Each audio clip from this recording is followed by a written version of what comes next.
My name is Arun Jagtiani, and I'm a proud St. Martin. In a few short weeks, our country is going to be heading to the polls to elect 15 new members to Parliament, and I think the entire voting population could benefit from knowing a little bit more about who these candidates are. Over the next few days, I'm going to interview a few new faces and a few political veterans. So join me, St. Martin, and let's talk politics. Welcome to another edition of Talking Politics with Arun Jagtiani. I'm joined today by Lucien Benschop. He's the number 8 candidate on the UD list. It's his first time running, and it's an absolute pleasure to have him here in the studio with us. Welcome, Lucien. Thank you for having me, Arun. It's great to have you here, man. So, as I mentioned in the intro, it's your first time running. Very first time. How does it feel? How are you enjoying the campaign trail? Let me say it like this. It is a whole new, different world, a whole different experience. It's not something you can actually prepare anybody for. Right. It has so many facets that basically you have to pay attention to. The whole campaigning. It's hard work, man. I watch you guys from a distance. No, it's hard work, trust me. And if you're not really the type of guy who goes along next to the road, give a hey, how are you, give a flyer, or give a t-shirt or whatever. I mean, it's not your daily core business. Right. So you really have to put a different mindset at hand and say, I'm really going for this. Right. Because there's a difference in your mind. You have, I'm going to do something because I'm going to represent people, which is a responsible function. Of course. But then you have it on the other hand, the beginning trail, which is actually going towards that point, which is campaigning time. It's a whole different. It's intense. It's intense. You're gonna fly here, talking to people, walking through areas, hello, etc., introduce yourself. I mean, it's fun because you get to know, you get to learn, you get to see a lot of St. Martin that you normally don't see. So you mentioned it's not your core business, right? Exactly. For the benefit of the audience that's tuning in, give us a little background. What is your core business? What is your background, and what do you believe qualifies you to serve as a member of Parliament? Well, I think I have a very sound background. If you look at educational-wise, I have my Bachelor of Science in Electrical Engineering. Okay. I completed my studies in Holland, in Amsterdam. Okay. Which was in 2000 that I actually completed my study. I've worked in Europe for about 4 years, got some international knowledge, experience, which still sets a different threshold in how you do things, how you look at things. Because in all fairness, we have to know St. Martin is an island. Right. If you are in Europe or in the States or whatever, you still have a different view because you get a lot of different influences. Much more exposure, right? Much more exposure. Yeah. Still, the call, I had to come back home. Okay. Since I call St. Martin my home, I mean, I always had affiliation with St. Martin. I love the island, and I came back here. And now my core profession, my core job is I work in the beautiful company called GB.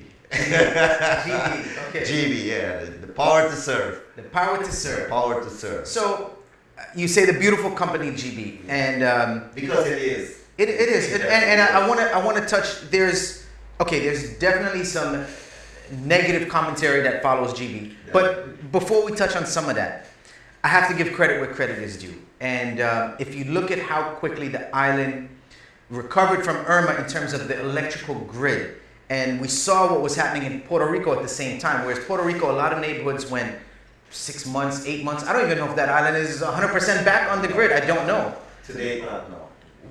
So almost 2 years later, right, and they have far more resources than we do.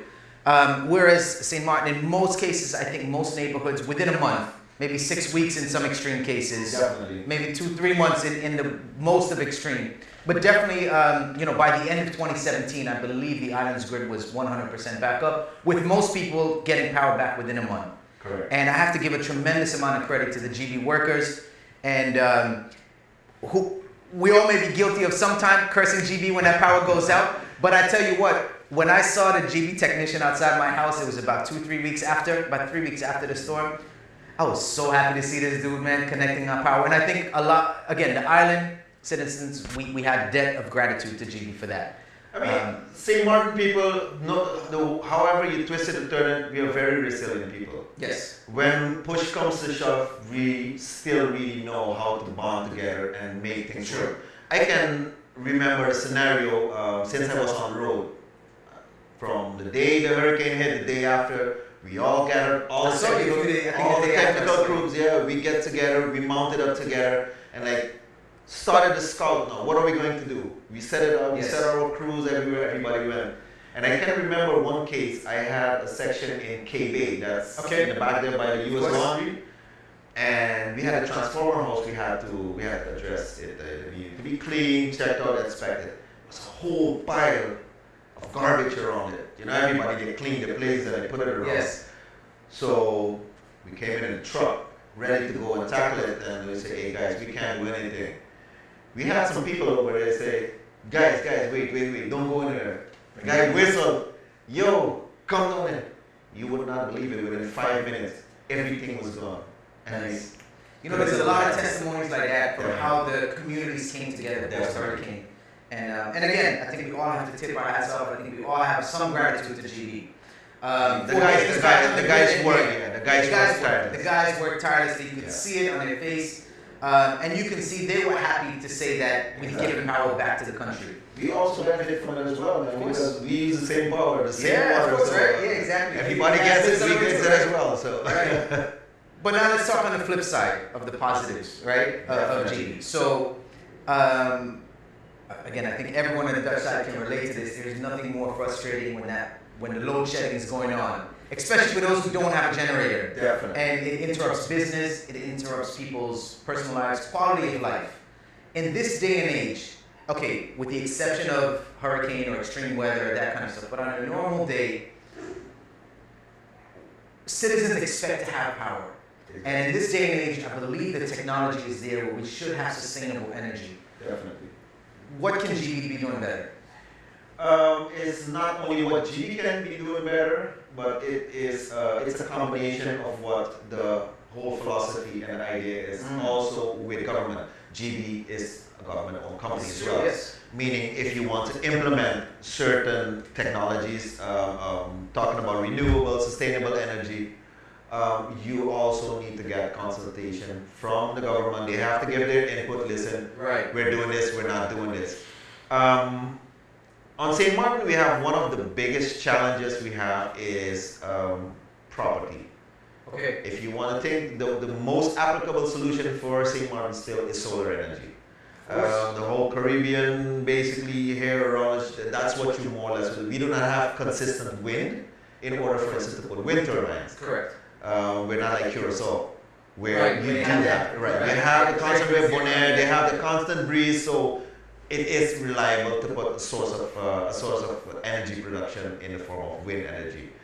We cannot do geothermal, we cannot do hydro, because we do not have those dynamics in order to go that direction. Okay. So we're basically facing the one most feasible component, well, it's the second one, that's basically generation from incinerating waste, which is also a form which you can also utilize. But I'll get to that. But the solar part, land is an issue. And as you know, we have very scarce amounts of land here, especially government land. And dealing with the public, fair to say that a lot of land that is people who own the property. Of course. They want top dollar. They want top dollar for us. We had numerous tours written, we had numerous projects set out, and listen, this is where we had consultants coming in, etc. At a certain point, it always comes to dollars and cents, because when they do a proposal, it is based on the installation. Now you have to go and negotiate with the property owners and listen, how much are you leasing a square meter, square foot of land for me? Now when you add up those costs, basically what you get is that the rate that you would have to implement, that the people would pay, it's not feasible. So it's cheaper to produce with the way we are producing right now, with its fossil fuel, than to go down that road. Because of the land costs to set up the solar. Exactly. So what about having an energy policy where you see in a lot of advanced countries, or a lot of European nations have this now, where you incentivize the community to create solar. So if they may not be big land areas to do solar farms necessary, but people can put solar panels on their roof. There's new technology where I don't know how much of this is effective or not, but there's solar paints I've seen, solar windows. There's all these different things. A lot of them are still in test stage. Of course, but the solar panels, right? Yeah. What is the possibility, or why can't we have an energy policy that would allow the citizens to put it back into the grid? Well, Arun, I'm going to tell you there is an energy policy for St. Martin, with specific guidelines in how we're going to reach there, which actually it was set for 2020 to 2025 that we needed to have a certain amount of renewable energy implemented. We did not get there yet. But concerning your point pertaining to residents having it on the roof, we actually, I did that study and I have the reports as well. The reports are available by GB Management, in where you apply net metering. So basically what they produce, what they excessively produce, they pump it back into the grid. Right. There is a grid study done, there has been a study done in what the feedback tariff would be, etc. But again, when you have governments that you start at a certain point and you never get to finish your term to implement whatever you have in your program, it every time breaks the process again. So the constant changing of the guard, or the constant shifting of power, has prevented any kind of continuity, right? There's been no consistency. It definitely does. And you think that's the biggest reason why we've not seen an energy because plan? everybody has their own program. And, well, not their own program alone, they have their own preferences. Okay. Everybody, every party that comes in, every new government that comes in, they set their first priorities in a different way because of also the way maybe how they campaign and what they promoted. Right. Now, the one comes in, we set it out, and at a certain point, I'm just going to give you a simple example, and that's just logic for people to think in when we're talking about it causes instability. If you go in as a government, right? Yeah. You start day one. Everybody sets up, you get familiarized. Say about a month, 2 months is gone because you got to familiarize with everything that's going on. Now you set up a specific project that you would like to execute. You set out a tender that goes out publicly. The tender most of the time takes about a month. It can take 2 months before you get the bids in, etc. Now you got to process the bids. Takes another month. Can take another 2 months depending on the magnitude of the project. How much are we talking? We're talking 5 months already, 5 to 6 months already. Of course, before everything is... Now, if you actually want to execute a project of that magnitude, you're talking about at least a year, half a year before it actually matures, that you complete it and that you can implement it. Now, if government falls every 11 months, now you tell me how that works. It cannot work, and people really have to start thinking, and I'm not talking about citizens, but also everybody who joins the political arena, everybody that sits and goes in that responsible seat. Think about when you are doing your actions, that whatever you choose, be it that you cannot come to a consensus at that point or whatever, but these are the results that we have to deal with. The consequences, that punish all of society. Exactly, because you start over and over and over, and you never get the momentum that's needed. Right. It's really patchwork. Look at our roads, it's just patchwork. Just basically you can compare it with that because you just do a small little thing, but there is no consistency. And so what's inspired you? You've got an important position within GB. Fairly to say. Yeah, an important position. It's you've got a good educated background. What's inspired you to possibly look at a career change now and go into the political arena? Well, Arun, I don't know if you would say career change. I think it came more from deep within, in that I wanted to do something. You see a lot of things that are being said but not being done. I'm a hands-on guy. I have a lot of people who just come in, do the talk, do the nice talk. Again, like I was telling you about the handout flyers. Yes. Everybody can tell you the nice story. And if you follow it, it's actually a very consistent story because it touches the same topics every party, every year again. Right. Okay. I have a different, and it's also in my trade, probably also from my old being. That's just me. I'm a hands-on guy. I want to go in and actually start. So you see the problem, you want to try to fix Exactly. yourself. And it is That's possible. the engineering mentality there. It's an engineering mentality, but I know it is possible. Okay. It's not as impossible. And for me, the time was there that I said, no, enough is enough.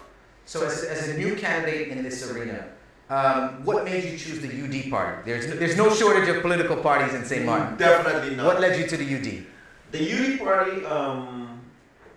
is a party that I looked at basically because they have a mature background in the sense of if you are joining politics, with all due respect to all the parties, all the candidates who are joining, I mean, it's a fair, open trail for everybody, and if you think you have what it takes to go in, by all means, participate.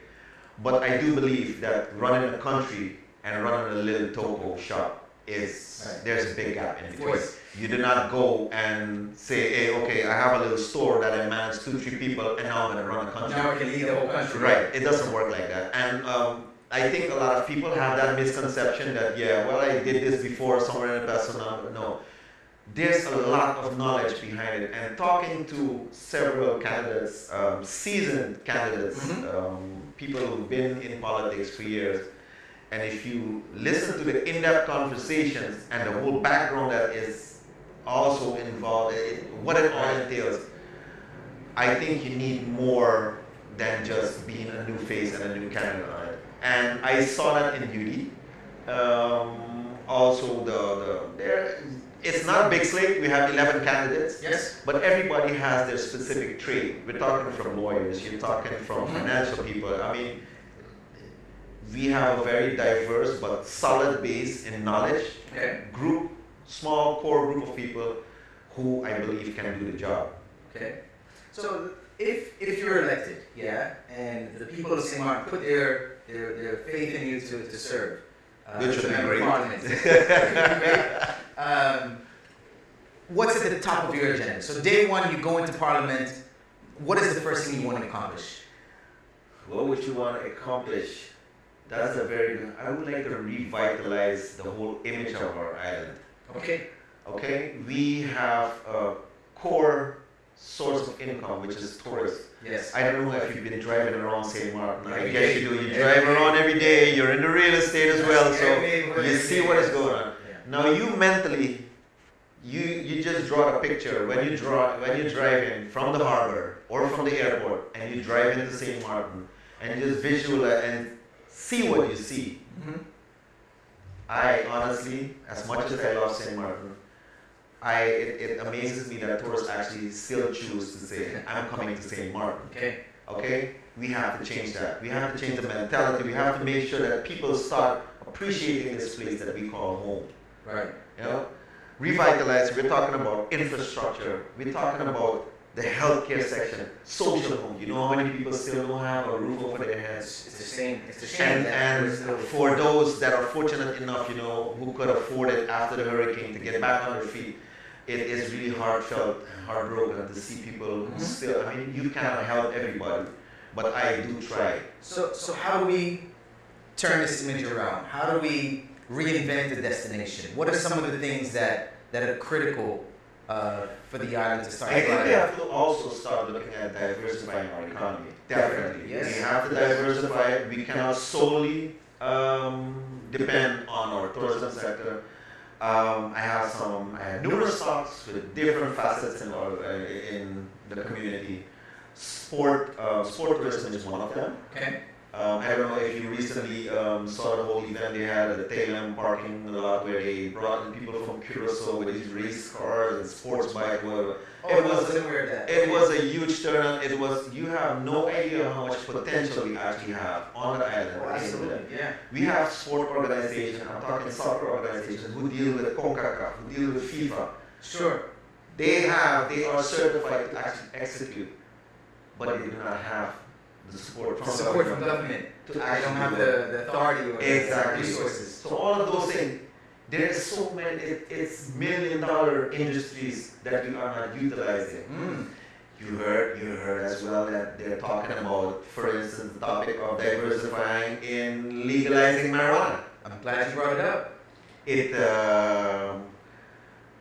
What's your thoughts on that? Let me say, You know, the marijuana topic is a very controversial topic. Some people think about it in one way, others. I am very open-minded because 2020 we're going in. You cannot continue thinking inside the box. Right. The world is changing, population is changing, everything is changing. The generation that's coming up right now, if you are not up to speed and up to par, you will surely miss out. Right. It's not going to work. You have to cater for those as well. You have to cater for that industry as well.